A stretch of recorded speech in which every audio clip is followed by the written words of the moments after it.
Um, Leo nataka niseme jambo moja kwamba uzuri wa mwanamke sio maumbile ya nje.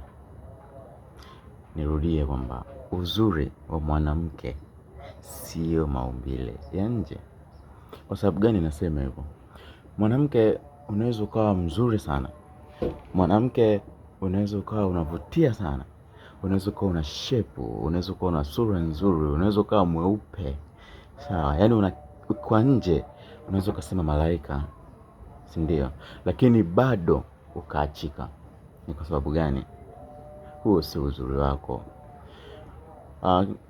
Uzuri wa mwanamke upo ndani, na ule uzuri anauona mwanaume peke yake. Mwanaume ndo anayejua uzuri wako. Basi nisitumie tafsiri sana, basi niseme utamu wa mwanamke anayejua ni mwanaume.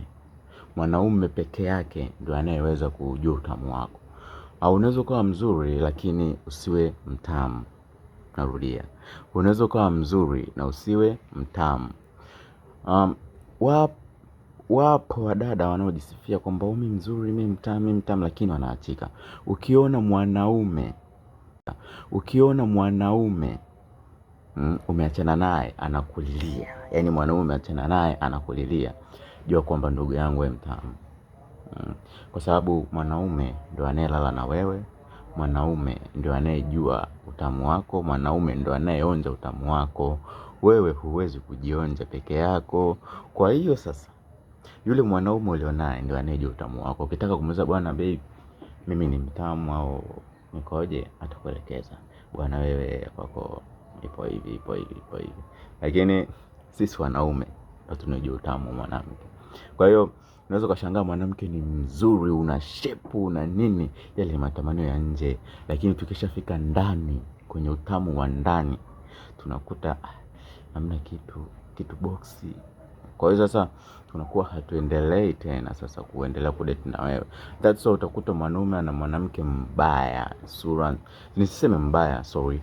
Unaweza kukuta mwanamume anadate na mwanamke mbaya, sura yake ni ya kawaida, sura personal kama za kwetu sisi, sura personal. Lakini ukakuta sasa yule mwanaume akadata kwa yule dada, akakuwa naye ili sijui niseme vipi. Kwa hiyo sasa kwa sababu gani anabaki naye? Utamu. Na Mungu naye ana makusudi yake.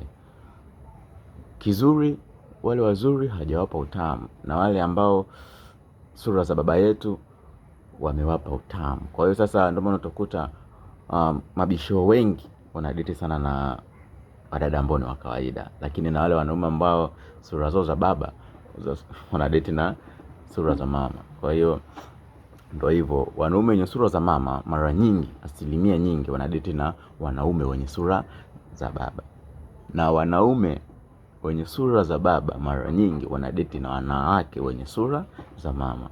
Very simple and good lesson. Thank you. Tukutane kwenye comment Tino 216 right here. Trust the process.